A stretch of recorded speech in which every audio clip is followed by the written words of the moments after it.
Excel में सब total का ऑप्शन। देखिए एक्सेल में अगर हमें कोई भी डेटा को फाइंड आउट करना है या उनकी टोटल एक साथ निकालनी है किसी भी डेटा की, अब चाहे आप वो किसी भी एम्प्लॉय के नाम से आइडेंटिफाई करें, चाहे मंथ के नाम से करें, चाहे प्रोडक्ट के हिसाब से करें, आपके पास एक ऑप्शन दिया गया होता है डेटा मेनू में सब टोटल का। सब टोटल जैसा नाम से ही आइडेंटिफाई हो रहा है कि वो टोटल करेगा, सबकी टोटल करेगा।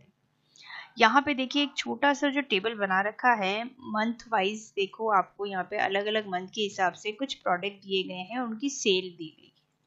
अब सेल्स की वैल्यू किस प्रोडक्ट के हिसाब से कितनी है या मंथ के हिसाब से वो कितनी है, या किसी एम्प्लॉय ने कितना एक मंथ में कितना प्रोडक्ट का सेल किया है, वो सारी डिटेल अगर हमें एक साथ पता चल जाए तो काफ़ी बेस्ट रहता है। तो एक साथ टोटल करने के लिए हम सब टोटल को यूज़ करते हैं। उसको यूज़ करने के लिए हमारे पास जो टेबल बनी हुई है, देखिए हम इसमें मंथ, प्रोडक्ट और सेल को यूज़ कर रहे हैं और इसको हमने सेलेक्ट कर लिया। ये जनवरी से लेकर जुलाई तक यानी 6 महीने का रिकॉर्ड दिया गया है। हमें एक बार 6 महीने का टोटल करना है। आप चाहें तो जनवरी से लेकर दिसंबर तक का सारा साल भर का रिकॉर्ड एक साथ टोटल कर सकते हैं। तो हमने ये डेटा सेलेक्ट करने के बाद सब टोटल में गए। यहाँ पे देखिए सेल्स, प्रोडक्ट और मंथ तीनों ऑप्शन आपको दिखाई दे रहे हैं। इन तीनों को सेलेक्ट कर लीजिए और ओके कर लीजिए। यहाँ पे देखिए आपके पास मंथ अलग से आ गए हैं। ये मंथ अलग अलग आपको दिखाए जा रहे हैं। सारे मंथ अलग अलग कर दिए गए हैं और उनकी टोटल एक एक मंथ की एक एक एम्प्लॉय की डिटेल साथ में है कि भाई अजय ने कितना किया है, जनवरी में उसने किया है सीडी प्रोडक्ट के लिए 400 की सेल की है, फिर बबली ने इतना किया है, भानु ने इतना किया है, ये सारी टोटल। तो टोटल जनवरी का कितना हो गया है 950। उसके बाद जैसे जनवरी का हो गया, फिर फरवरी का कितना हुआ, किसने कितना किया, उसकी सेल कितनी रही। तो हर एक मंथ की सिंगल सिंगल आपको हर एक व्यक्ति के नाम से भी बताई जा रही है, मंथ वाइज भी बताई जा रही है। उस पर्टिकुलर प्रोडक्ट के हिसाब से आपको दिखाया जा रहा है कि ये सेल हुई है और उसकी टोटल लास्ट में कर दी गई है कि इस मंथ की टोटल ये रही है। अगर आप अलग अलग प्रोडक्ट भी देखना चाहें तो प्रोडक्ट के हिसाब से भी देख सकते हैं, और अगर आप टोटल एक साथ देखना चाहें तो भी देख सकते हैं। तो ये तो हुआ जनवरी का। फिर हो गया फरवरी का। फरवरी में किस किस ने कितना कितना किया है वो दिख रहा है फरवरी में, फिर मार्च में। इस तरह से आपको हर एक की टोटल सिंगल भी बताई जा रही है और उसकी ग्रांड टोटल उसी के साथ पे नीचे दी गई है। ये अप्रैल का ग्रांड टोटल हो गया, अलग अलग सीडी, डीवीडी, पेन ड्राइव का कितना हुआ, किसने कितना किया है। ये मई का हो गया टोटल, ये जून का टोटल और ये लास्ट में जुलाई का टोटल। सभी टोटल एक साथ हो जाने के बाद आपके पास ग्रांड टोटल आ जाती है, जो जनवरी से लेकर जुलाई तक का सारा रिकॉर्ड एक साथ टोटल के रूप में आ गया है कि 6 महीने का टोटल जो है वो सेलिंग का ये रहा है। अगर आप अलग अलग मंथ के हिसाब से देखेंगे तो भी देख पाएंगे, और अगर आप चाहें तो इसको एक साथ ग्रांड टोटल के रूप में भी देख सकते हैं। तो ये होता है एक्सेल में सब टोटल, जो काफ़ी यूजफुल चीज़ है। तो आप इसको ज़रूर करके देखिएगा। एक्सेल में सम प्रोडक्ट फार्मूला को यूज़ करना। देखिए सम प्रोडक्ट फार्मूला कोई अलग अलग फार्मूला नहीं है, एक ही फार्मूला है। इसका प्रयोग हम तब करते हैं जब एक से अधिक सेल रेंज दी गई होती हैं और उन सारे नंबर के प्रोडक्ट का सम हमें एक साथ निकालना है, तो सम प्रोडक्ट का फार्मूला यूज़ करके हम निकाल सकते हैं। देखिए इसके लिए हमने यहाँ पे कुछ एक एग्जाम्पल तैयार किया हुआ है। इसमें पर प्रोडक्ट की क्वांटिटी दे रखी है और उन क्वांटिटी की प्राइस दे रखी है। जैसे 12 क्वांटिटी में माउस है, एक की प्राइस 600 रुपये है, तो 12 की कितनी है। तो सिंपल तरीके से हम इसको मल्टीप्लाई करते हैं तो प्राइस निकल जाती है। लेकिन अगर हम इसको मैन्युअली अलग अलग निकालना चाहें तो भी निकाल सकते हैं, प्रोडक्ट का फॉर्मूला लगा के भी निकाल सकते हैं, और आप चाहें तो क्वांटिटी मल्टीप्लाई प्राइस, ये इसका टोटल निकल गया। अब हमारे पास एक प्रोडक्ट का टोटल जब निकाला गया है तो उसके बाद अगर हम इसको ड्रैग करते हैं तो बाकी रेंज का भी आपका टोटल निकाल लिया जाता है। इसी तरीके से अगर हमें इनको सभी को एक साथ सम करना है तो इसको हम सम भी कर सकते हैं। तो इनका टोटल निकालना है, टोटल सबका, सभी प्रोडक्ट का टोटल कितना हुआ, तो हम क्या करेंगे, इक्वल टू लगा के सम का फॉर्मूला यूज करेंगे और ये पूरी रेंज टोटल की जो है वो ले लेंगे। क्लोज करा, एंटर करा, तो टोटल है। लेकिन इसके लिए हमें दो मेथड को यूज करने पड़े। पहले तो हमने उनका मल्टीप्लाई किया क्वांटिटी और प्राइस का, फिर सबका एक साथ हमने उसका टोटल निकाला, फिर लास्ट में सभी प्रोडक्ट का एक साथ टोटल कितना हुआ वो निकाला। तो दो फॉर्मूले हमें अलग अलग यूज करने पड़े। हम ये चाहते हैं कि ये सारा एक साथ ही निकाल दिया जाए, तो उसके लिए हम सम प्रोडक्ट को यूज करते हैं। उसमें काउंट भी हो जाएगा और मल्टीप्लाई भी हो जाएगा। देखिए हम इसमें यूज करते हैं इक्वल टू सम प्रोडक्ट। ये देखिए यहाँ पे है, हम इसको ले लेते हैं। अब सबसे पहले यहाँ पे फर्स्ट जो पूछा जा रहा है अरे 1, यानी आपको पहले मल्टीप्लाई करना है तो क्वांटिटी वाली रेंज लेनी है, हमने क्वांटिटी वाली रेंज ले ली।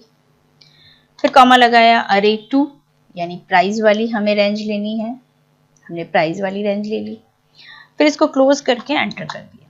तो देखिए इसका टोटल एक साथ यहाँ पे बता दिया गया है। जो हमने दो स्टेप में यहाँ पे ये टोटल निकाला, वही हमें एक ही स्टेप में एक ही फॉर्मूले से इसका टोटल मिल गया है, जो सेम टोटल आपको दिखाया जा रहा है।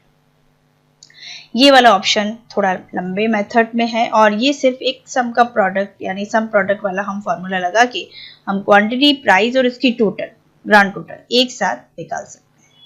एक्सेल में अरे फंक्शन को कैसे यूज किया जाता है, आज के वीडियो में हम आपको अरे को यूज करना बताएंगे। अरे रेंज पूरी रेंज पर काम करता है, यानी मल्टीपल रेंज पर काम करता है और यह सिंगल रेंज पे भी काम कर सकता है। अरे से हम एक ही समय में एक साथ कई सारी कैलकुलेशन कर सकते हैं। अरे से किसी भी फॉर्मूले को एडवांस बनाया जा सकता है। एक्सेल में अरे नाम का कोई भी फॉर्मूला नहीं होता है, लेकिन यदि हमें उस फॉर्मूले को किसी और फॉर्मूले के साथ जोड़ दिया जाए या हम उस फॉर्मूले के साथ उसको यूज करते हैं तो वो फॉर्मूला पावरफुल बन जाता है। तो ये कैसे करते हैं, अरे फंक्शंस को हम किसी दूसरे फॉर्मूले के साथ यूज करते हुए उसको कैसे पावरफुल बना सकते हैं, तो ये आज के हम वीडियो में जानेंगे एक एग्जांपल की तरह। देखिए यहाँ पे हमारे पास कुछ प्रोडक्ट नाम दे रखे हैं, प्रोडक्ट की क्वांटिटी है, क्वांटिटी के बाद प्राइस दे रखी है। अगर हमें टोटल प्राइस चेक करना है कि अगर 12 माउस है तो एक की प्राइस अगर 600 है तो 12 माउस की प्राइस कितनी होगी। तो हमें सिंपल से कैलकुलेशन करने के लिए हम क्या करेंगे, इक्वल्स टू करते हैं, क्वांटिटी लेते हैं, मल्टीप्लाई का साइन लगाते हैं, प्राइस लेते हैं, एंटर करते हैं, तो टोटल आ जाती है और हम इसको ड्रैग करते हैं तो बाकी सबकी टोटल निकल जाती है। और इसकी ग्रांड टोटल भी निकालनी हो हम तो ऑटो सम से यहाँ से इसकी टोटल निकाल लेते हैं। तो ये थोड़ा सा लंबा मेथड है। हम अगर इसी फॉर्मूले के साथ हम ये चाहते हैं कि अरे फंक्शन को भी इसके साथ यूज करें, तो देखिए काम कितना जल्दी और आसान तरीके से होता है। हम ये पूरी रेंज वापस डिलीट कर देते हैं। पहले हम आपको अरे फंक्शन को सिंगल रेंज पे यूज करना बताते हैं, फिर उसी को हम मल्टीपल रेंज पे काम कैसे करता है वो भी बताएंगे। तो सबसे पहले हम इसको सिंगल रेंज पे बताते हैं। हमें इनकी कैलकुलेशन करनी है, तो हमने यहाँ पे सम का फॉर्मूला यूज किया, ब्रैकेट ओपन किया। यहाँ पे नंबर 1 की जगह पे आपको लेना है वो क्वांटिटी वाली रेंज। हमने पूरी क्वांटिटी वाली रेंज ले ली, मल्टीप्लाई का साइन लगाया। उसके बाद नंबर 2 में आपको लेना है प्राइस, हमने ये प्राइस का कॉलम ले लिया। इसको क्लोज करने के बाद आपको ये चीज का ध्यान रखना है कि आपको कीबोर्ड से अरे साइन को यूज करने के लिए एक शॉर्ट कमांड दी गई है, कंट्रोल शिफ्ट एंटर। हमने कीबोर्ड से कंट्रोल शिफ्ट एंटर प्रेस किया तो देखिए यहाँ पे आपकी कैलकुलेशन डायरेक्टली आ जाती है। एक सिंगल रेंज में हमने दोनों रेंज को कैसे कैलकुलेट कर लिया है। और ऊपर अगर आप फॉर्मूला बार में देखेंगे तो सम फॉर्मूला के आगे और पीछे आपको कर्ली ब्रैकेट्स नजर आ रहे हैं। इसका मतलब ये है कि यहाँ पे हमने सम फॉर्मूले के साथ अरे को यूज करते हुए हमने फास्ट कैलकुलेशन कर ली है। ये कर्ली ब्रैकेट्स अगर आप कीबोर्ड से लगाते हैं, मैन्युअली लगाते हैं, तो आपका फॉर्मूला अप्लाई नहीं होगा। ये केवल short command control shift enter से ही किसी फॉर्मूले के साथ ये यहाँ पे कर्ली ब्रैकेट्स ऐड होते हैं। देखिए ये तो हुआ सिंगल रेंज में कैसे हमने अरे को यूज किया। हम ये चाहते हैं कि मल्टीपल रेंज में कैसे यूज करें। तो देखिए यहाँ पे हम इनकी टोटल सबकी एक साथ निकालना चाहते हैं, तो आप एक साथ पूरी रेंज को सेलेक्ट कर लें। फिर फॉर्मूला बार में अपना कर्सर रख के इक्वल्स टू करके हम यहाँ पे पूरी रेंज क्वांटिटी की ले लेंगे, मल्टीप्लाई का साइन लगाएंगे, प्राइस की कॉलम ले लेंगे और यहाँ पे हमें लगाना है कंट्रोल शिफ्ट एंटर कीबोर्ड से। देखिए पूरी रेंज में कैलकुलेशन हो जाती है। तो इसे हम कहते हैं किसी भी फॉर्मूले के साथ जब हम अरे फंक्शन को यूज करते हैं तो वो उस एक फॉर्मूले की रेंज को, एक उस फॉर्मूले की पावर को काफी बढ़ा देता है। तो काफी यूजफुल आपका ये फॉर्मूला है अरे। एक्सेल में एवरेज फार्मूला कैसे निकाला जाता है? एवरेज यानी औसत निकालना। जब भी हम मैक्स में एवरेज निकालते हैं तो फार्मूला लगाकर औसत निकाला जाता है। उसी तरह एक्सेल में भी एवरेज फार्मूला लगाकर ही औसत निकाला जाता है। लेकिन कैसे किया जाता है, जैसे अगर हम जनरली मैथमेटिक्स में अब यूज़ करते हैं तो हमारे पास अगर कुछ नंबर हैं तो हम एक फार्मूला लगाते हैं सम ऑफ टोटल नंबर, यानी जितने आपके पास नंबर है उनको हम काउंट कर लेते हैं। उसके बाद उस काउंट नंबर यानी टोटल कितने हैं नंबर उसको ले लेते हैं डिवाइडेड काउंट ऑफ नंबर। जैसे हमारे पास 7, 8, 2, 3, 9 और 5 है, तो हम सबसे पहले इनको काउंट करेंगे यानी प्लस करेंगे और फिर उसको भाग देंगे यानी डिवाइड करेंगे 6 से, यानी काउंट नंबर कितने हैं 1, 2, 3, 4, 5, 6, तो डिवाइडेड 6 करेंगे तो आपका एवरेज आ जाता है यानी औसत निकल जाता है। लेकिन यही चीज़ हमें अगर एक्सेल में यूज़ करना है तो एक्सेल में एक एवरेज का फार्मूला दे रखा है। खाली आप एवरेज का फार्मूला यूज़ करें तो आपको ये मेथड अलग से इस तरह से करने की ज़रूरत नहीं पड़ेगी। देखिए जैसे हमारे पास कोई नंबर दे रखा है, हम उन नंबर को काउंट करते हैं, जैसे 7, 8, 6, 3, 2, 9, 4, इस तरह के कोई नंबर्स हैं। अब इन नंबर का अगर हमें औसत निकालना हो तो उसके लिए हमें इक्वल टू करना है, एवरेज देना है और ब्रैकेट ओपन करना है। यहाँ पे आपको नंबर लेने हैं। देखो एवरेज का जो फॉर्मूला है 2 या 2 से ज़्यादा नंबर पर अप्लाई किया जाता है। तो हमारे पास एक्सेल में एक एवरेज का फॉर्मूला है, नंबर ऑफ़ सीरीज़ हमें लेनी है। तो यहाँ से हमने जो रेंज बना रखी है जैसे 7, 8, 6, 3, इनको अलग से आपको सम का फार्मूला या प्लस करके इसको यूज़ नहीं करना है, सारा एक साथ आपको उस रेंज को सेलेक्ट कर लेना है। इस रेंज को सेलेक्ट करने के बाद जो एड्रेस यहाँ पे दिखाया जा रहा है यानी C3 से लेकर C9 तक सारा एड्रेस आपके पास दिया गया है, यानी ये सारे जो हैं वो एवरेज आपको निकाल के बताएगा। इसको शिफ्ट के साथ ब्रैकेट भी क्लोज कर देना है, देन एंटर करना है। तो इन सारे नंबर का आपको यहाँ पे एवरेज निकाल दिया गया है। तो इस तरीके से अगर हमें मैथमेटिक्स में जब यूज़ करते हैं इस मेथड को यूज़ किया जाता है। अगर हम इस मेथड को यूज़ ना करके अगर हम एक्सेल में वर्क करते हैं तो आप इस तरह से एवरेज को निकाल सकते हैं। एक्सेल में एवरेज इफ फॉर्मूले को यूज़ करना। देखिए हमारे पास जो डेटा तैयार किया हुआ है वो एक सेल्स का है। अगर हमें टोटल सेल्स का एवरेज पता करना है तो हम एवरेज फार्मूले से कर सकते हैं, लेकिन हम ये चाहते हैं कि किसी एक पर्टिकुलर एम्प्लॉय के हिसाब से हम ये देखना चाहते हैं कि उस एम्प्लॉय ने टोटल सेल एवरेज कितना किया है। तो उसके लिए हम फार्मूला यूज करेंगे एवरेज इफ को। तो जब भी नॉर्मली हमें टोटल सेल निकालनी है तो एवरेज फार्मूला यूज कर सकते हैं, और एवरेज फार्मूले का भी आप वीडियो पहले जो दिया हुआ है वो आप देख सकते हैं। अभी हम जो देख रहे हैं किसी एक पर, जैसे यहाँ पे हमारे पास 4 एम्प्लॉय हैं, जनवरी में इसने CD, DVD, pen drive, hard disk की सेलिंग की है, कितनी सेलिंग की है वो सारा रिकॉर्ड यहाँ पे दिया गया है। अगर हमें ये चाहते हैं कि हर महीने उसने, जैसे अजय है या बबली है, तो अजय ने कितना किया है टोटल सेल इन 4 महीनों में, तो वो हम पता कर सकते हैं एवरेज इफ के फॉर्मूले से। आइए देखते हैं कैसे करते हैं। सबसे पहले आपको यहाँ पे एवरेज इफ फॉर्मूला लिखना है, इक्वल्स टू करना है और एवरेज इफ फॉर्मूला। देखिए आप यहाँ से भी ले सकते हैं इसको, डबल बार क्लिक किया।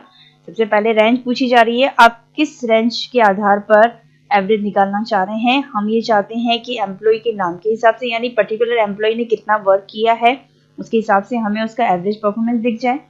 तो यहाँ से हमें ये जो एम्प्लॉय के नाम है उस रेंज को आप सेलेक्ट कर लें। हमने ये सेलेक्ट कर ली। उसके बाद देखिए यहाँ पे दे रखा है क्राइटेरिया। क्राइटेरिया क्या है, जैसे आप अगर चाहते हैं कि हम पर्टिकुलर एक व्यक्ति के बारे में पता करना है, तो जैसे हम अजय के बारे में पता करना है तो क्राइटेरिया हमारे लिए ये बनेगा। उसके बाद फिर कॉमा लगाए, एवरेज रेंज पूछा जा रहा है, यानी जो सेल्स की रेंज है हमें उसका सेल्स का ही एवरेज पता करना है। तो आप उस पूरी रेंज को सेलेक्ट कर लें। लास्ट तक जब सेलेक्ट कर लेते हैं तब इसको क्लोज करके एंटर कर देंगे तो ये आ गया है आपका अजय का टोटल एवरेज की उसने टोटल सेल कितनी की है। आप इसका चाहें तो इसके साथ इसका नाम लिख दें ताकि आपको ये पता चलेगा कि ये अजय का रिकॉर्ड निकाला गया है सेल्स का। इसके अलावा अगर हम चाहते हैं इसको प्रोडक्ट वाइज चेक करना तो प्रोडक्ट वाइज भी चेक, यानी किसी प्रोडक्ट की टोटल सेलिंग कितनी हुई है उसका एवरेज परफॉर्मेंस देखना चाहते हैं। तो जैसे हम यहाँ पे सीडी का निकालना चाहते तो हमने यहाँ पे सीडी लिख लिया इक्वल टू एवरेज इफ, और इस हमने प्रोडक्ट वाले सेल को यानी इस रेंज को हमने सेलेक्ट कर लिया। उसके बाद कॉमा लगा के क्राइटेरिया क्या बनाना है, आपको किस प्रोडक्ट के बारे में जानना है तो आप उस प्रोडक्ट को सेलेक्ट कर लें। जैसे हम सीडी के बारे में जानना चाहते हैं तो सीडी को सेलेक्ट कर लें। कॉमा लगा के एवरेज रेंज यानी सेल्स को हम सेलेक्ट कर लेंगे, सेल्स वाली रेंज को। उसके बाद ब्रैकेट क्लोज करके एंटर कर देंगे। टोटल आ गया है इसका एवरेज आपके पास खाली सीडी का, जो आपका जनवरी से लेकर अप्रैल तक का एवरेज दिखा दिया।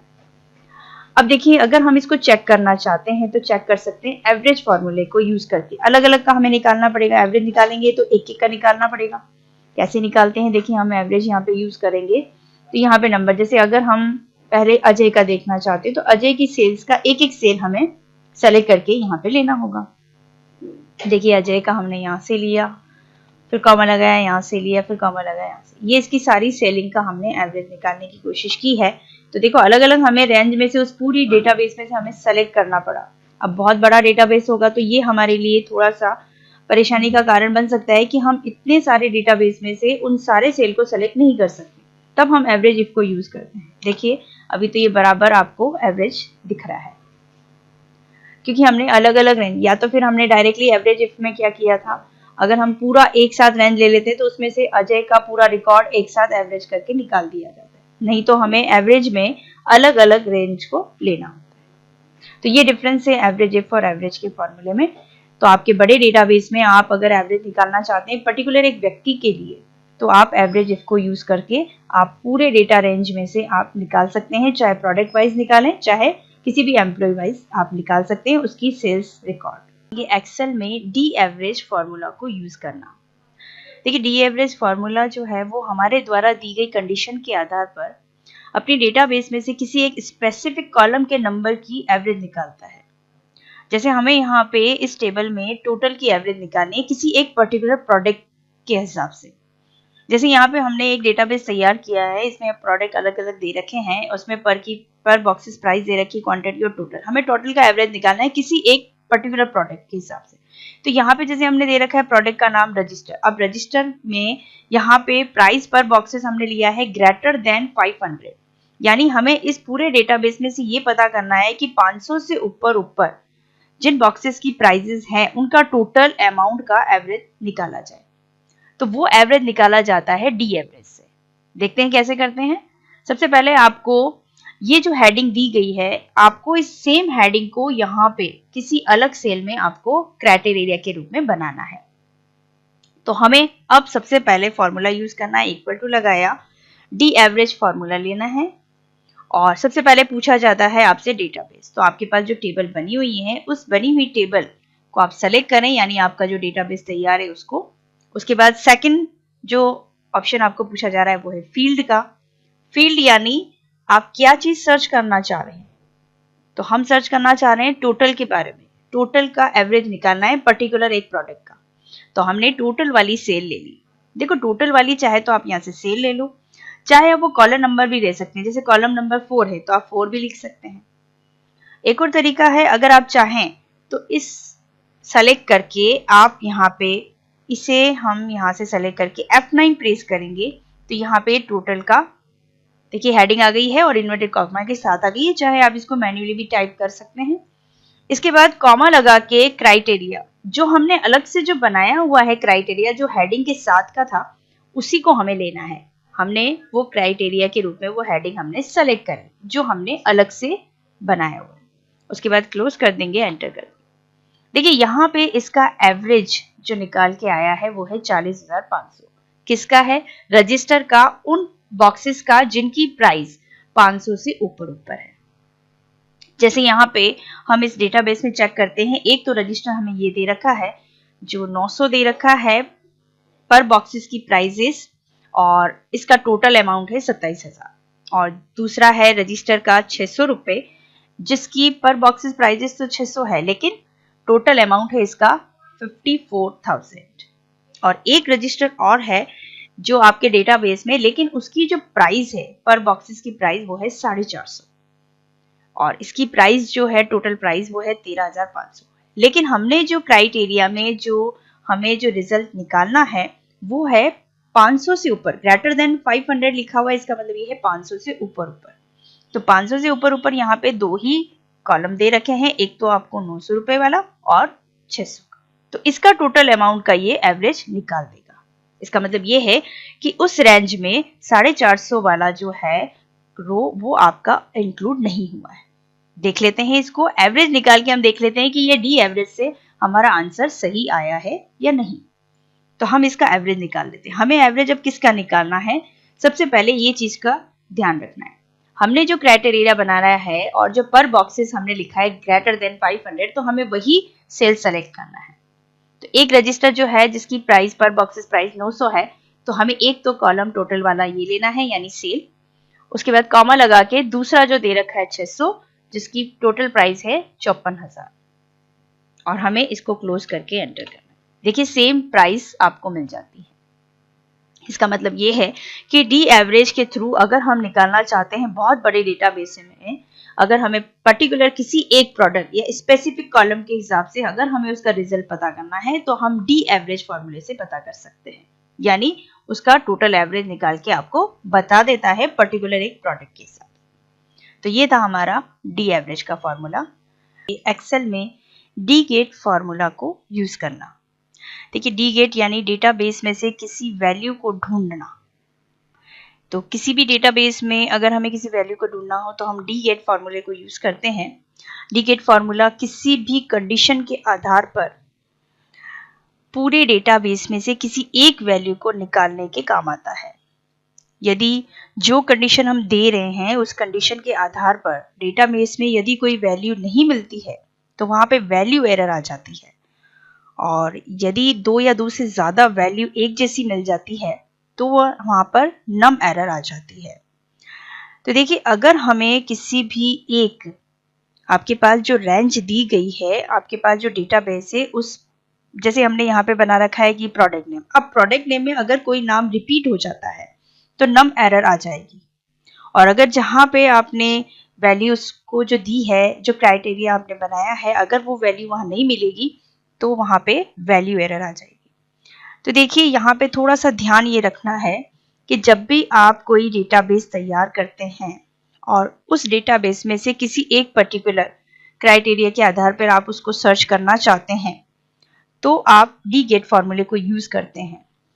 देखिए सबसे पहले हम एक डी गेट फॉर्मूला आपको यूज करके बताते हैं। हमने यहाँ पे लिखा इक्वल्स टू डी गेट लिखा, और यहाँ पे हमें सबसे पहली जो चीज पूछी जा रही है वो है डेटाबेस। तो आपका जो डेटाबेस तैयार है आपको वो लेना है। हमारे पास ये डेटाबेस तैयार है, हमने ये ले लिया। उसके बाद आपके पास यहाँ पे सेकंड जो पूछा जा रहा है वो है फील्ड। तो फील्ड में आपको लेना है कि आप इनमें से किसके आधार पर कोई चीज सर्च करना चाह रहे हैं। भाई हम ये सर्च करना चाह रहे हैं कि हमारे पास जो प्रोडक्ट है उसमें स्टॉक में कितने बॉक्सेस पड़े हुए हैं, यानी स्टॉक में हमारे पास प्रोडक्ट कितने पड़े हैं। तो हमें फील्ड वो लेना है। तो सबसे पहले आपको डेटाबेस लेना है। हम फिर से लेके बता देते हैं, ये डेटाबेस लिया, उसके बाद आपको यहाँ पे कॉमा लगाना है और फिर फील्ड ले लिया है, बॉक्सेस इन स्टॉक। उसके बाद क्राइटेरिया देखिए यहाँ पे आपको क्या चीज सर्च करनी है और किसके आधार पर सर्च करनी है। तो आपकी कंडीशन और क्राइटेरिया है आपका प्रोडक्ट नेम। तो प्रोडक्ट नेम को अगर आप डायरेक्टली यहाँ से लेंगे तो देखिए आपको आंसर नहीं आएगा। जैसे हमने प्रोडक्ट नेम वाला ऑप्शन लिया, आप इसको क्लेस करके देखो, यहाँ पे वैल्यू एरर आ गई। इसका मतलब ये है कि यहाँ पे हमारे पास कोई न कोई कंडीशन जो है वो गलत चल रही है, यहाँ पे हमें वैल्यू एरर दी जा रही है। तो हमें क्या करना है, सबसे मेन चीज जो है आपको अपना क्राइटेरिया सेट करना है। क्राइटेरिया जैसे हमारा प्रोडक्ट नेम है, तो प्रोडक्ट नेम और उसके नीचे वाला एक सेल, दोनों को हम यहाँ से कॉपी करते हैं। देखिए हम राइट क्लिक करके यहाँ से कॉपी करने हैं और किसी भी दूसरे सेल में हम यहाँ पे इसको पेस्ट कर देते हैं। राइट क्लिक किया, पेस्ट कर दिया, तो ये क्राइटेरिया हमारा बन जाता है। अब हमें फॉर्मूला यूज करना है, इक्वल्स टू करना है, हमें डी गेट लिखना है। ब्रैकेट ओपन करके सबसे पहले हमारे पास जो डेटाबेस तैयार किया हुआ है वो डेटाबेस आपको यहां से ले लेना है। उसके बाद field boxes in stock, comma लगाया। उसके बाद हमें स्टॉक का पता करना है कि किसी प्रोडक्ट का स्टॉक में कितना पड़ा है, तो हमें यहाँ से बॉक्सेस इन स्टॉक लेना है, कॉमा लगा के। क्राइटेरिया अब हमने ये बना दिया है, तो हमें ये दोनों ही सेल यहाँ से सेलेक्ट कर लिए, क्लोज कर दिया, देन एंटर कर दिया। देखिए यहाँ पे दे रखा है product name first pencil. Pencil का स्टॉक कितना है, तो 50 आपको बता रखा है, 50 बॉक्सेस पड़े हुए हैं स्टॉक में, तो ये बता रहा है। अगर हम इस क्राइटेरिया में से अगर हम चेंज करते हैं, यानी हम कोई दूसरी वैल्यू यहाँ पे ऐड करते हैं, तो उसका यहाँ पे आंसर डिस्प्ले होगा। जैसे हम ये चाहते हैं कि हमें रूलर का पता चले कि रूलर स्टॉक में कितने हैं, तो हमें क्या करना है, रूलर ऐड करना है। देखिए यहाँ पे बता दिया इसने कि रूलर जो है वो 100 बॉक्सेस स्टॉक में पड़े हैं। तो आपके पास इस प्रोडक्ट नेम में ये आपका क्राइटेरिया बन रहा है। तो आपको एक चीज का ध्यान ये रखना है कि पहली चीज तो ये कि प्रोडक्ट नेम कोई रिपीट नहीं हो। अगर वो रिपीट होगा तो आपके पास यहाँ पे वैल्यू एरर आएगी, और अगर जो आप प्रोडक्ट नेम में डाल रहे हैं वो यहाँ पे नहीं है, कंडीशन में नहीं है डेटाबेस के, तो वहां पे आपके पास एरर वहां पे भी आपको दी जाएगी। थोड़ा सा ध्यान यहाँ पे रखना है कि अगर आपके पास प्रोडक्ट नेम और अगर आप कोई चीज सर्च करना चाहते हैं, तो क्राइटेरिया सबसे पहले आपको किसी एक सेल में अलग से लेना है और वही हेडिंग लेनी है जो आपने अपने डेटाबेस में तैयार की है। तो डी गेट फॉर्मूले के आधार पर हम कंडीशन जो दी है उस कंडीशन के आधार पर हम किसी भी डेटाबेस में से किसी भी वैल्यू को सर्च कर सकते हैं। एक्सेल में मिन और मैक्स का फॉर्मूला, मिन यानी मिनिमम और मैक्स यानी मैक्सिमम। किसी भी रेंज में हमें सबसे बड़ी डिजिट अगर देखनी हो तो हम मैक्स का फॉर्मूला यानी मैक्सिमम वाला फार्मूला यूज करेंगे, और अगर हमें उसी रेंज में अगर सबसे छोटी डिजिट का पता करना है तो हम मिन का फार्मूला यूज करेंगे। मैक्सिमम का जो फार्मूला यूज किया जाता है वो होता है मैक्स, और मिनिमम के लिए जो फार्मूला यूज किया जाता है वो होता है मिन। तो आइए जानते हैं इस वीडियो के माध्यम से कि मैक्स और मिन फार्मूला कैसे यूज किया जाता है। देखिए यहाँ पे एक एग्जांपल के थ्रू हम आपको ये समझाएंगे। स्टूडेंट के नाम टेस्ट सीरीज दे रखी है कि एक स्टूडेंट ने टेस्ट में, टेस्ट 1 में, टेस्ट 2 में, टेस्ट 3, टेस्ट 4 में अलग अलग मार्क्स लिए हैं। हमें ये देखना है कि किसी स्टूडेंट को हाईएस्ट मार्क्स पर्टिकुलर एक टेस्ट सीरीज में सबसे हाईएस्ट मार्क्स किसके हैं। तो जैसे टेस्ट 1 सीरीज में हमें देखना है कि सबसे हाईएस्ट मार्क्स किसने लिए हैं, तो हमें इक्वल टू करना है। तो मैक्स का फॉर्मूला यूज करेंगे, MAX, मैक्स, ब्रैकेट ओपन। अब अगर हमें रेंज देखनी है टेस्ट सीरीज 1 की, तो हम टेस्ट 1 का पूरा कॉलम जो है वो सेलेक्ट कर लेंगे। टेस्ट 1 का अगर हमने पूरा कॉलम सेलेक्ट कर लिया तो यहाँ पे C2 C9 यानी उस पूरी रेंज C2 से लेकर C9 तक हमने पूरी रेंज सेलेक्ट की, उसके मार्क्स की पूरी रेंज सेलेक्ट की है और इसको हमने कर दिया क्लोज, एंटर कर दिया। सबसे बड़ा मैक्सिमम नंबर वो है 78 उस रेंज में, तो 78 मिले हैं जितेंद्र को। तो हाईएस्ट मार्क्स जो है टेस्ट 1 में जितेंद्र को मिले हैं।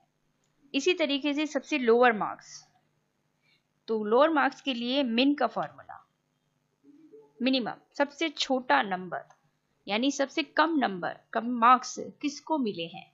टेस्ट 1 सीरीज में अगर देखना है तो हमने टेस्ट 1 सीरीज ही सेलेक्ट कर ली, इसको क्लोज किया, एंटर कर दिया। तो सबसे कम मार्क्स जो है वो 12 है इस रेंज में, जो मिले हैं गजेंद्र को। तो सबसे हाईएस्ट मार्क्स तो मिले हैं जितेंद्र को, जो हमने मैक्स फार्मूला लगा के चेक कर लिया। और सबसे कम मार्क्स जो मिले हैं वो है गजेंद्र को, तो वो भी हमने मिन का फॉर्मूला यूज करते हुए उसका पता कर लिया। इसी तरीके से किसी अलग रेंज में भी अगर आपको देखना है तो मैक्स या मिन का फॉर्मूला यूज किया जाता है। इक्वल टू लगाना जरूरी है। टेस्ट 2 में देखना है कि सबसे हाईएस्ट मार्क्स किसके हैं, तो ये पता करेगा मैक्स का फॉर्मूला 87। तो 87 यानी जितेंद्र के ही टेस्ट 2 में भी सबसे हाईएस्ट मार्क्स आए हैं। और सबसे लोएस्ट मार्क्स यानी सबसे कम मार्क्स किसको मिले हैं, वो भी हम मिन के फॉर्मूले से पता कर सकते हैं। टेस्ट 2 सीरीज में अगर देखना है तो हम टेस्ट 2 सीरीज में देखते हैं, तो सबसे कम मार्क्स जो है वो 12 है, वो भी गजेंद्र को ही मिले हैं। यानी हाईएस्ट मार्क्स और मिनिमम मार्क्स हम देख सकते हैं मिन और मैक्स के फॉर्मूले से। एक ये एग्जांपल है और एक छोटा सा एग्जांपल और बनाया हुआ है जो एक डेटाबेस पर आधारित है। उदयपुर 2001, जयपुर 2001, पाली 2002, जोधपुर 2003, अजमेर 2004, इनके कुछ डेटाबेस तैयार किया गया। अब इतनी हाईएस्ट डिजिट में अगर हमें कोई बड़ा नंबर या छोटा नंबर तो अगर छांटना हो तो कैसे पता करेंगे। एक सीरीज ही अगर हम देखते हैं, उदयपुर की सीरीज में अगर हमें सबसे बड़ा नंबर पता करना है तो शायद यहाँ पता करना मुश्किल होगा हमारे लिए। तो वहां पे हम मिन और मैक्स का फॉर्मूला यूज कर सकते हैं। जैसे हमें इस रेंज में उदयपुर 2001 की सीरीज में हमें ये पता करना है कि सबसे बड़ा नंबर, हाईएस्ट नंबर कौन सा है, तो वो हम पता कर सकते हैं इक्वल टू करके मैक्स का फॉर्मूला यूज करेंगे और उस रेंज को सेलेक्ट कर लेंगे। ये हमने पूरी रेंज उदयपुर की सीरीज को सेलेक्ट कर लिया है, इसको क्लोज किया, एंटर किया। सबसे बड़ा नंबर, सबसे बड़ी डिजिट जो दे रखी है ये है 4,14,709, जो उस रेंज में सबसे बड़ा नंबर वही दिया गया है। और अगर हमें सबसे छोटी डिजिट का पता करना है कि उस रेंज में सबसे छोटी डिजिट कौन सी है, तो वो करेंगे हम मिन के फॉर्मूले से। इसी रेंज को हमने उदयपुर वाली रेंज को सेलेक्ट किया और इसको क्लोज करके एंटर किया। सबसे छोटी रेंज जो उसमें दे रखी है, रेंज में सबसे छोटा जो नंबर है वो है 85,370। तो सबसे बड़ी डिजिट और सबसे छोटी डिजिट का अगर हमें पर्टिकुलर किसी रेंज में पता करना हो तो हम मिन और मैक्स के फॉर्मूले से कर सकते हैं। मैक्स सबसे बड़ी डिजिट और मिन सबसे छोटी डिजिट का पता करने के लिए फॉर्मूले यूज किए जाते हैं एक्सेल में। डी मैक्स और डी मिन फॉर्मूला। देखिए, जब भी हमें कोई बड़ा डेटाबेस बनाना है तो बड़ा डेटाबेस के साथ ये दो इंपॉर्टेंट फॉर्मूले सबसे ज्यादा यूजफुल रहते हैं, डी मैक्स और डी मिन।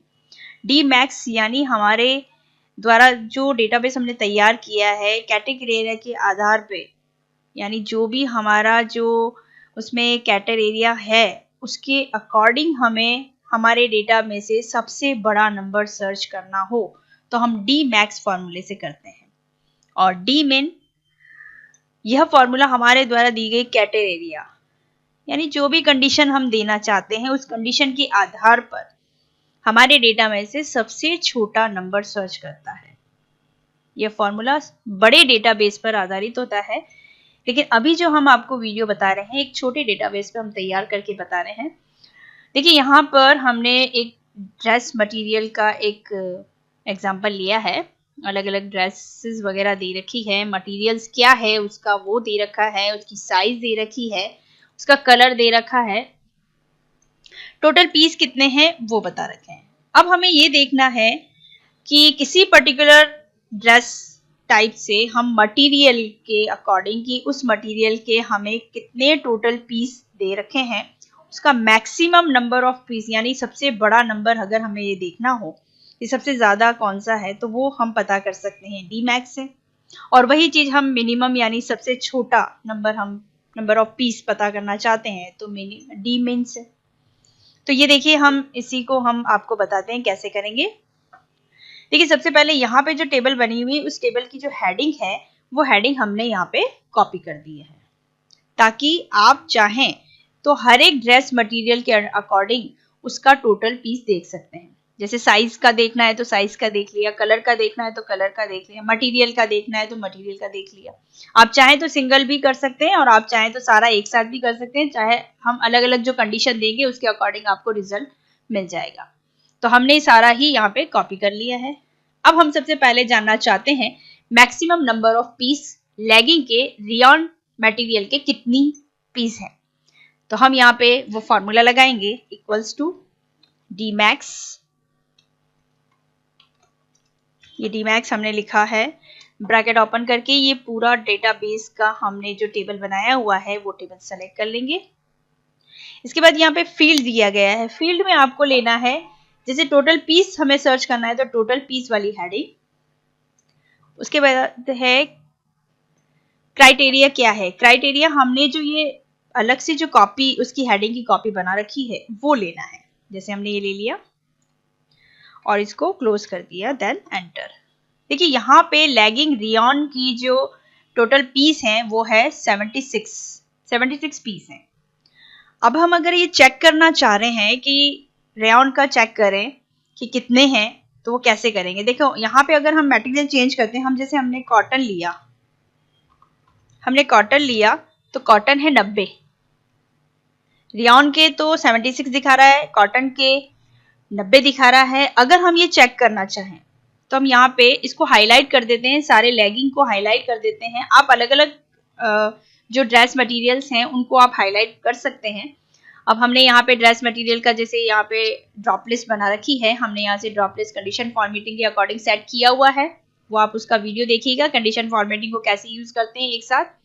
जैसे हमें यहाँ पे लेगिंग लेना है, हमने लेगिंग लिया, देखो ये लेगिंग हाईलाइट है। यानी अगर लेगिंग रियॉन का देखते हैं तो यहाँ पे मिनिमम वैल्यू दे रखी 8, लेकिन यहाँ पे हमें देखना है हाईएस्ट, क्योंकि हमने डी मैक्स फॉर्मूला यूज किया है, सबसे बड़ा नंबर। तो जैसे लेगिंग कॉटन, तो लेगिंग कॉटन की जो दे रखी है सबसे हाईएस्ट जो दे रखी है वो है 90, यहाँ पे दिखाया जा रहा है आपको, तो वही सर्च किया है। जो भी मटेरियल आप यहाँ से चेंज करते हैं, जैसे हमें यहाँ पे साइज चेक करनी है, साइज जो है वो स्मॉल में अगर हमें लेना है तो हमने एस टाइप किया, तो देखिए यहाँ पे कॉटन की ही वो साइज जो दे रखी है। अगर हम दूसरा चेक करते हैं, हम रियॉन का यहाँ पे जैसे आपको यहाँ पे दे रखा है रियॉन स्मॉल ब्लू कलर कितनी है, तो वो भी पता से कर सकते हैं। जैसे हम यहाँ पे कुछ और चेंज कर लेते हैं, जैसे मीडियम में है लेगिंग कॉटन मीडियम, तो यहाँ पे लेगिंग कॉटन मीडियम में डाल देते हैं। तो देखिए 67 बता रहा, हाईएस्ट वैल्यू बताता है, तो हाईएस्ट वैल्यू ये दे रखी है। हमने यहाँ पे दिया है लेगिंग कॉटन मीडियम, तो हम लेगिंग कॉटन मीडियम देखते हैं तो 67 हाईएस्ट वैल्यू दिखा रहा है। तो ये जितने भी लेगिंग्स हैं वो हमने सब हाईलाइट कर दी, उसमें कॉटन रियॉन दोनों हैं और अलग अलग साइज के हैं। जो आप देखना चाहें वो वापस रीचेक कर सकते हैं कि वो वैल्यू सही है या नहीं। अब इसी तरीके से हम मिनिमम वैल्यू चेक करना चाहते हैं तो डी मिन का फॉर्मूला। अब हमें लेगिंग कॉटन की देखनी है, लेकिन सबसे minimum size, number of piece सबसे मिनिमम, यानी सबसे कम किसकी है, तो इक्वल टू करेंगे डी मिन लिखेंगे, ब्रैकेट ओपन किया, यही डेटाबेस हमने सेलेक्ट कर लिया और फील्ड में हमने दे दिया टोटल पीस, क्राइटेरिया हमने यही लिया, इसको क्लोज कर दिया, देन एंटर। लेगिंग कॉटन की minimum value, minimum piece of कितने हैं 9, तो देखिए यहाँ पे चेक कर सकते हैं, ये लेगिंग रियॉन है। लेगिंग कॉटन की देखो ये तो हाईएस्ट है, अगर हम नीचे जाते हैं तो यहाँ पे देखो आपको मिनिमम भी बताया जा रहा है, मिनिमम 9, सबसे छोटा जो नंबर है वो यही है। तो मिनिमम नंबर ऑफ पीस, सबसे कम जो पीस हैं वो इस कॉटन लेगिंग कॉटन मीडियम के दे रखे हैं। अगर हम साइज के अकॉर्डिंग सर्च करना चाहें, साइज के अकॉर्डिंग सर्च कर सकते हैं। हम कलर वाइज सर्च करना चाहें तो हम कलर वाइज सर्च कर सकते हैं, उसमें भी मिनिमम और मैक्सिमम वैल्यू बता देगा। जैसे हम यहाँ पे सर्च करना चाह रहे हैं हमारी लेगिंग कॉटन की minimum value colour wise white की कितनी है, तो हमने व्हाइट लिखा, तो ये देखिए ये ही है आपके पास एक ही लेगिंग कॉटन व्हाइट की मिनिमम वैल्यू, उसने 90 ही बता रखी है। ये देखिए अगर हम साइज में चेंज करना चाहें तो हम साइज में चेंज कर सकते हैं। जैसे लैगिंग कॉटन वाइट में आपकी एक तो रैंड की है, एक ये है, तो ये मिनिमम भी यही है और हाईएस्ट भी यही है। तो इस तरह से हम मिनिमम और मैक्सिमम वैल्यू को हमारे जो हमने डेटाबेस बनाया हुआ है उसमें हम सर्च करके सबसे हाईएस्ट नंबर ऑफ पीस और सबसे minimum number of piece search कर सकते हैं। एक्सेल में टुडे का फॉर्मूला कैसे यूज किया जाता है? टुडे के फॉर्मूले से हम करंट डेट प्राप्त कर सकते हैं। अगर हमें किसी फॉर्मेट में हमें करंट डेट की आवश्यकता हो तो हम टुडे का फॉर्मूला यूज करके करंट डेट ले सकते हैं, वही करंट डेट जो आपके पीसी में रिसेंटली जो चल रही है। तो देखिए हम इसको यूज कैसे करते हैं। सबसे पहले हमें किसी सेल में इक्वल टू करना है, टुडे का फॉर्मूला देना है और ब्रैकेट ओपन करना है। शिफ्ट के साथ ब्रैकेट ओपन किया। यहाँ पे देखिए आपको हिंट में ना नंबर है ना टेक्स्ट है, आपको ब्रैकेट ओपन करना है और ब्रैकेट क्लोज करना है, देन एंटर। तो करंट डेट आ जाती है जो आपके पीसी में जो दी गई है। जैसे यहाँ पे दे रखी है 15 नवंबर 2019, तो वही 15/11/19 यहाँ पे भी वही डेट आई। और इसी तरीके से अगर हम इसको शॉर्ट कमांड से यूज करना चाहें तो भी कर सकते हैं। इसकी शॉर्ट कमांड है कंट्रोल प्लस कॉलन। अगर हम यहाँ पे कंट्रोल के साथ कॉलन प्रेस करते हैं, कंट्रोल और कॉलन प्रेस किया तो भी वो करंट डेट आ जाती है। तो करंट डेट लेने के लिए अगर आप चाहें तो उसको शॉर्ट कमांड से भी यूज कर सकते हैं और आप चाहें तो उसको फॉर्मूले से भी यूज कर सकते हैं। लेकिन फॉर्मूले से अगर हम किसी डेट को यूज करते हैं, अगर आपने ये पीसी बंद कर दिया है तो जब नेक्स्ट डे आप इसको ओपन करेंगे तब वो नेक्स्ट डेट यहाँ पे मेंशन होगी। यानी अगर हम इसको कल स्टार्ट करेंगे तो वहां पे ये डेट चेंज हो जाती है, 15 की जगह 16 हो जाएगी। लेकिन अगर हमने शॉर्ट कमांड से यूज किया है तो वहां पे ये चेंज नहीं होगी और यही रहेगी डेट। नेक्स्ट डे जब भी आप इसको यूज करते हैं या हम इस किसी फॉर्मेट में हमने टुडे का फॉर्मूला लगाया है तो वहां उस डेट को वो चेंज कर देगा और उसी सीक्वेंस में डेट को लेगा जिस सीक्वेंस में आपके पीसी में जो डेट चल रही है। इसी तरीके से अगर हमें टुडे के फॉर्मूले को यूज करते हुए आने वाली आगे की कोई डेट पता करनी है तो जब हमने इस टुडे का फॉर्मूला यहाँ पे यूज किया इस सेल में तो फॉर्मूला बार में इसका पूरा फॉर्मूला दिखाया जा रहा है। आपको फॉर्मूला बार में अपना कर्सर रखना है और प्लस का सिंबल लगाना है और इसके बाद आपको आगे आने वाली डेट यानी आज से 5 दिन बाद कौन सी डेट है ये पता करना है। तो +5 कर दिया हमने और एंटर कर दिया। तो आज से आने वाली 5 यानी अगला 5वां दिन कौन सा होगा तो ये बता रहा है। यानी आज डेट है 15, तो अगले आने वाली 5 दिन के बाद जो डेट होगी वो है 20। तो आगे आने वाली डेट का भी हम पता कर सकते हैं और पीछे यानी बैक डेट का भी हम पता कर सकते हैं। जैसे हमें ये पता करना है कि आज से 10 दिन पहले कौन सी डेट थी, तो हमने माइनस किया, माइनस का सिंबल लगा के 10 लिख दिया और एंटर कर दिया। तो आज से 10 दिन पहले जो डेट थी वो ये थी। आज 15 है तो 10 दिन पहले ये डेट। तो आगे आने वाली डेट और पीछे जाने वाली डेट दोनों का हम फॉर्मूले इस टुडे के फॉर्मूले से पता कर सकते हैं। करंट डेट से ही आगे वाली डेट और पीछे वाली डेट दोनों का पता किया जा सकता है। तो ये कहलाता है टुडे का फॉर्मूला। एक्सेल में ई डेट फॉर्मूले को यूज करना। देखिए ई डेट फॉर्मूले से जैसे आज की डेट के साथ हमें आने वाली किसी भविष्य वाली किसी डेट का पता करना है या उस डेट के साथ उस मंथ का यानी उस दिन का पता करना है कि उस मंथ में वो कौन सा दिन है। जो डेट हम सर्च कर रहे हैं उस डेट के अकॉर्डिंग वो दिन कौन सा होगा वो पता कर सकते हैं। या फिर ये आने वाली डेट के साथ ही नहीं, हम किसी आज की डेट के साथ भूतकाल वाली किसी डेट पे यानी जो बीत चुकी है वो डेट, उसके बारे में भी हम ये पता करना चाहते हैं कि इस डेट पर आज से 2 महीने पहले या आज से 3 महीने पहले इस डेट पर कौन सा दिन था। तो वो हम ई डेट फॉर्मूले से पता कर सकते हैं। तो आइए जानते हैं कैसे करते हैं। सबसे पहले देखिए यहाँ पे हमने एक स्टार्टिंग डेट लिखी है। आपको इस फॉर्मूले में भी एक स्टार्टिंग डेट चाहिए। हमने स्टार्टिंग डेट लिखी है। जैसे आज की डेट से हमें आने वाले 3 महीने के बाद में इस डेट को कौन सा दिन होगा यानी डेज ऑफ द वीक में कौन सा दिन होगा वो हमें पता करना है। और भूतकाल का भी पता करना है, यानी भविष्य में आने वाली डेट, और बीत जाने वाली डेट के बारे में भी हमें पता करना है कि उस दिन, उस पर्टिकुलर डेट पे हमारा वार कौन सा था। तो कैसे करते हैं आइए जानते हैं। तो इसके लिए हमने स्टार्टिंग डेट और मंथ दे दी है। इसमें हम आने वाली डेट का पता करेंगे और इसमें बीत जाने वाली डेट का पता करेंगे। इसमें हम सबसे पहले इक्वल्स टू करेंगे और ई डेट लिखेंगे। ये हमने ई डेट लिखा है, ब्रैकेट ओपन किया।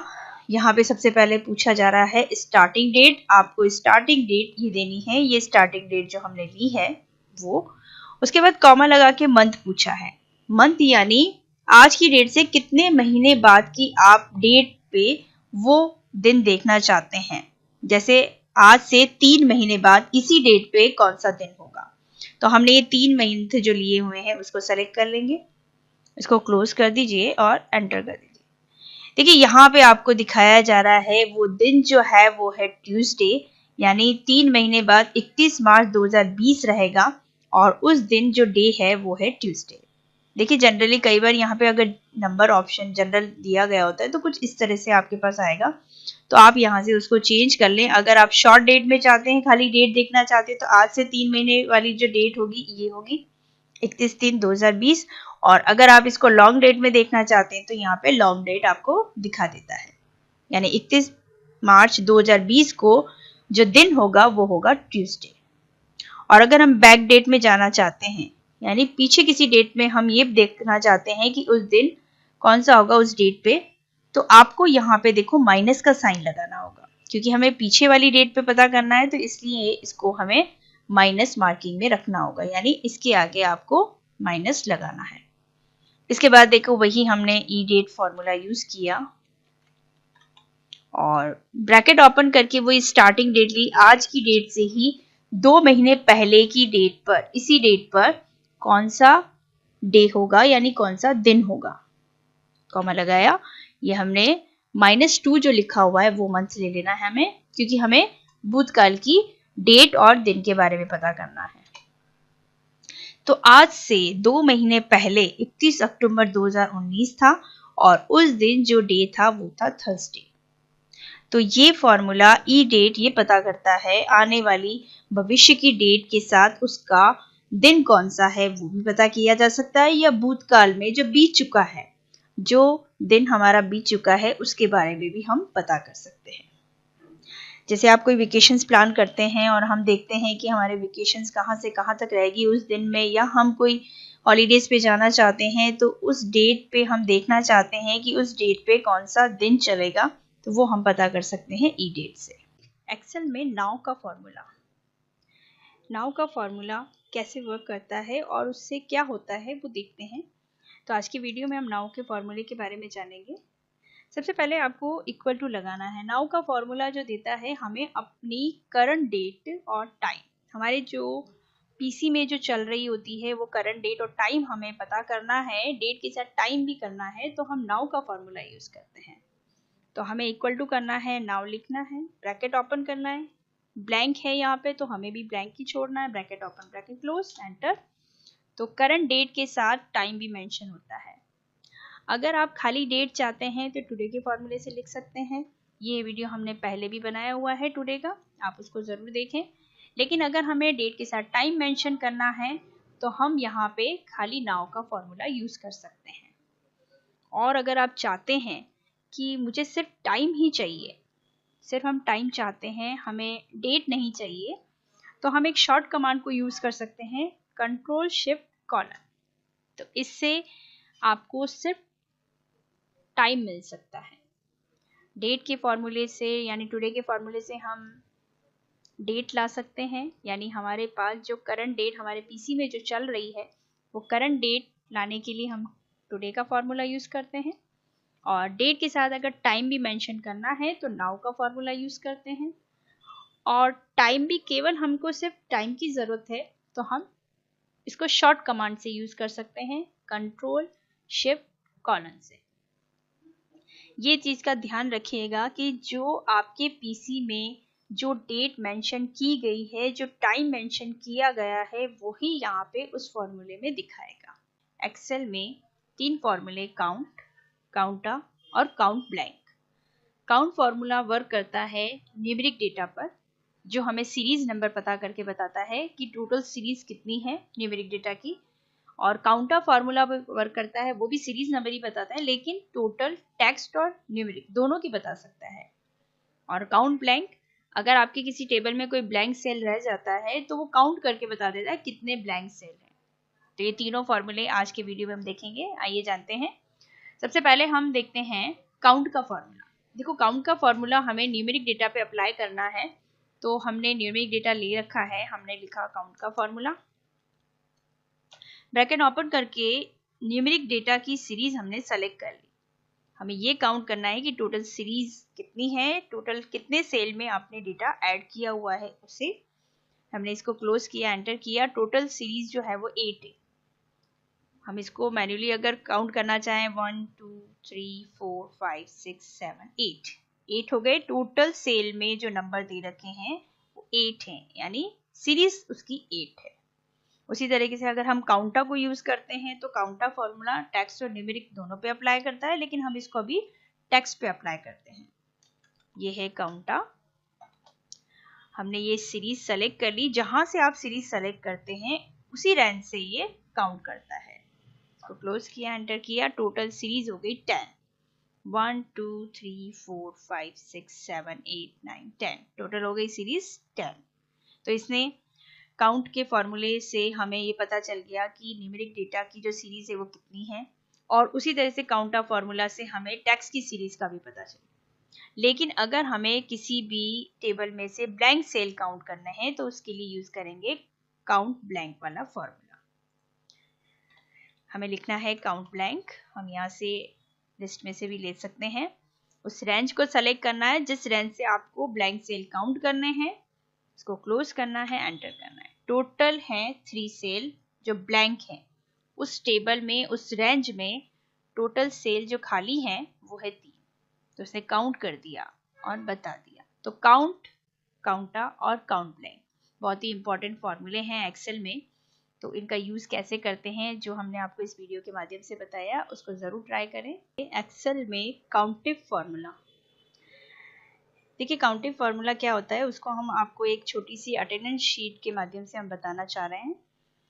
यहाँ पे स्टूडेंट के नाम दे रखे हैं और नाम के अकॉर्डिंग हर डे की उसकी जो अटेंडेंस मार्क की गई है वो कुछ प्रेजेंट है, कुछ अब्सेंट है, यानी 31 डेज के हिसाब से यहाँ पे उसकी मार्क की गई है। कहीं अब्सेंट है वो, कहीं प्रेजेंट है। तो अब्सेंट और प्रेजेंट हमें काउंट करना है कि एक स्टूडेंट की महीने में कितनी प्रेजेंट है और कितनी अब्सेंट है। उसके लिए हम काउंटिव फॉर्मूला यूज कर सकते हैं। यहाँ पे देखिए प्रेजेंट और अब्सेंट का एक कॉलम दिया हुआ है। यहाँ पे हम कर्सर रख के इक्वल्स टू करते हैं और काउंटिव फॉर्मूला यूज करते हैं। काउंटिव फॉर्मूला हमने लिया और ब्रैकेट ओपन किया। आपको केवल एक ही स्टूडेंट की रेंज सेलेक्ट करनी है 1 तारीख से 31 तारीख तक की। तो हमने यहाँ से ये रेंज सेलेक्ट कर ली है। इस तरह से हमने ये रेंज सेलेक्ट की। उसके बाद हमने कॉमा लगाया और कॉमा लगाने के बाद इसका क्राइटेरिया क्या है। जैसे हमें प्रेजेंट निकालना है तो हमें क्राइटेरिया में लिखना पड़ेगा इन्वर्टेड कॉमा में P, और इन्वर्टेड कॉमा उसको क्लोज कर देना है। इसके बाद ब्रैकेट क्लोज करके एंटर करना है। तो देखिए यहाँ पे उस एक स्टूडेंट की प्रेजेंट जो है वो 31 में से 24 उसकी प्रेजेंट है। और इसी तरह से अगर हमें अब्सेंट भी निकालना है तो वही काउंटिव के फॉर्मूले से निकालेंगे। तो इक्वल्स टू करेंगे काउंटिव और ब्रैकेट ओपन करके वही रेंज हम सेलेक्ट कर लेंगे, क्योंकि अब हमें अब्सेंट देखना है। तो अब्सेंट देखने के लिए हमने वही रेंज सेलेक्ट करने के बाद क्राइटेरिया हमें बनाना है अब्सेंट का। तो इन्वर्टेड कॉमा ओपन करके अब्सेंट, यानी अब्सेंट का सिर्फ A प्रेस किया है और इन्वर्टेड कॉमा ओपन और क्लोज करके ब्रैकेट भी क्लोज कर देंगे, देन एंटर। तो यहाँ पे प्रेजेंट और अब्सेंट निकल जाती है। प्रेजेंट उसकी निकली है 24, अब्सेंट है 7। तो ये काउंटिव के फॉर्मूले से हम उस रेंज में से पर्टिकुलर एक प्रेजेंट और अब्सेंट को काउंट कर सकते हैं। और यही बाकी स्टूडेंट की भी अगर हमें निकालनी है कि सभी की प्रेजेंट और एब्सेंट कितनी रही है महीने में, तो हम उसको ड्रैग कर सकते हैं। आप इसको ड्रैग कर लेंगे तो यहाँ पे सभी की प्रेजेंट शो करेगा, और इसी तरह से हम एब्सेंट भी शो करना चाहते हैं तो उसको ड्रैग कर लेंगे तो वो एब्सेंट भी शो करेगा। तो इस तरह से प्रेजेंट और एब्सेंट हम काउंटिव के फॉर्मूले से निकाल सकते हैं।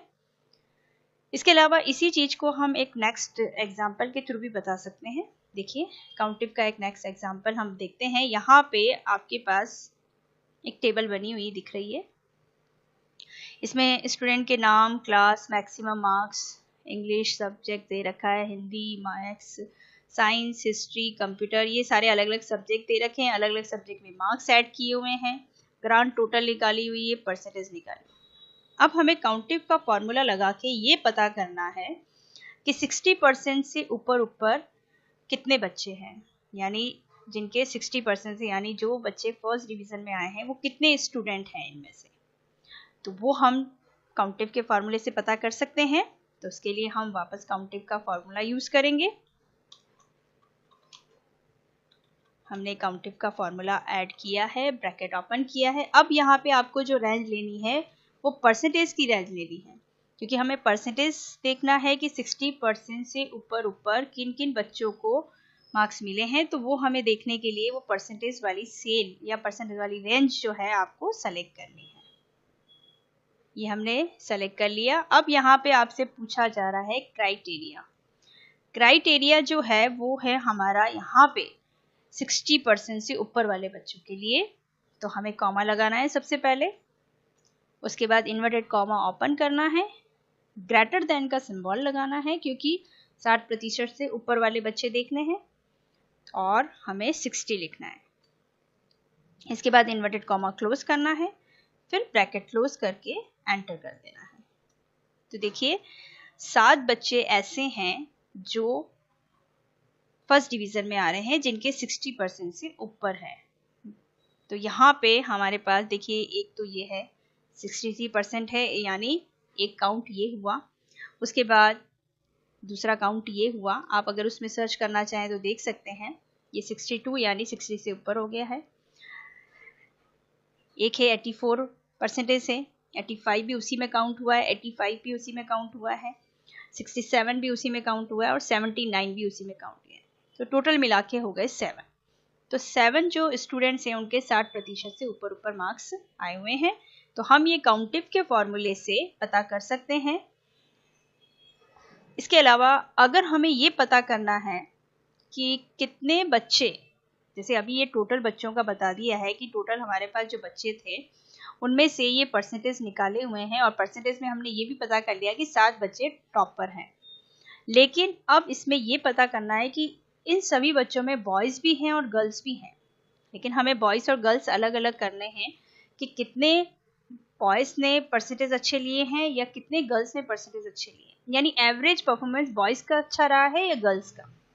तो उसके लिए हम काउंटिव्स का फॉर्मूला यूज़ करेंगे। इसके लिए हम आपको नेक्स्ट शीट पे ले चलते हैं, और यहाँ पे आपको वही टेबल बनी हुई दिखाई दे रही है, लेकिन हमने इसमें एक कॉलम और ऐड कर दिया है बॉय और गर्ल का। यानी अब हमें ये देखना है कि किन किन लड़कों के 60% से ज़्यादा अंक आए हैं और कितनी लड़कियों के 60% से ज़्यादा। यानी एवरेज निकल जाएगा कि बॉयज़ का अच्छा रहा है या गर्ल्स का अच्छा रहा है। वो निकालने के लिए हमको यहाँ पे फॉर्मूला जो यूज़ करना पड़ेगा वो है काउंटिव्स। देखिए काउंटिव और काउंटिव्स दोनों अलग अलग फॉर्मूले हैं। आपको उसी रेंज में ये काउंटिव और काउंटिव्स दोनों अलग अलग फॉर्मूले मिलेंगे, लेकिन अभी हमें यहाँ पे काउंटिव्स का फॉर्मूला यूज़ करना है। हमने डबल बार क्लिक कर लिया और इसको ले लिया। सबसे पहले आपको पूछा जा रहा है क्राइटेरिया, आप क्या लेना चाह रहे हैं।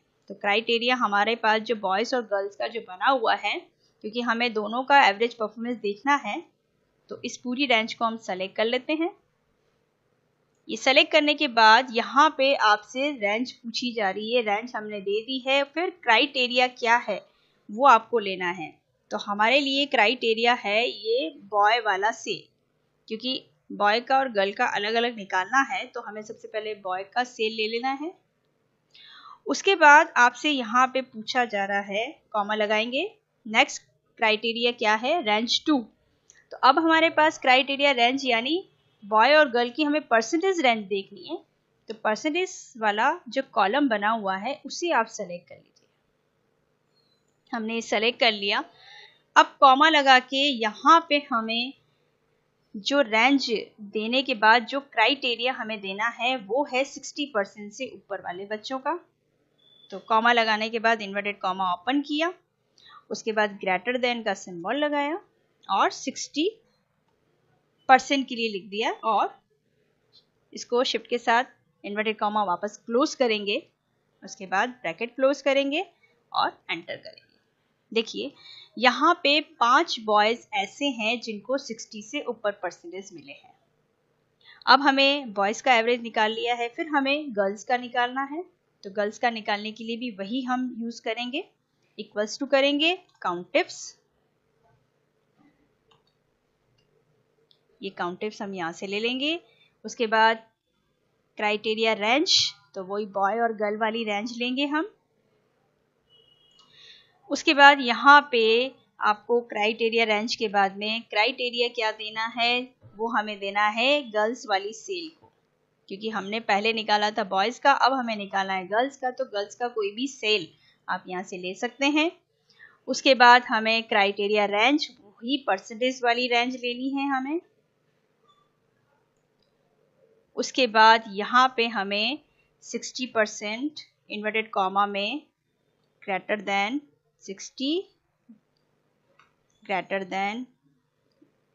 और inverted comma close, bracket close, enter. तो पूरी रेंज में जितने बच्चे हैं तो बॉयज का परफॉर्मेंस अच्छा रहा है, क्योंकि 5 स्टूडेंट जो ऐसे हैं जो बॉय हैं लेकिन उनको 60 से ऊपर परसेंटेज मिले हैं, और गर्ल्स में 2 गर्ल्स ऐसी हैं जिनको 60% से ऊपर अंक मिले हैं। यानी अगर हम एवरेज परफॉर्मेंस देखना चाहें तो बॉयज का अच्छा रहता है। तो इस तरह से हम काउंटिफ और काउंटिफ्स के फॉर्मूले से हम चाहे तो उसकी अब्सेंट और प्रेजेंट पता कर सकते हैं। हम चाहें तो 60% से ऊपर कितने बच्चे हैं जिन्होंने फर्स्ट डिवीजन लिया है उनका पता कर सकते हैं, या हम बॉयज या गर्ल्स में एवरेज परफॉर्मेंस किसका अच्छा रहा है वो भी देख सकते हैं।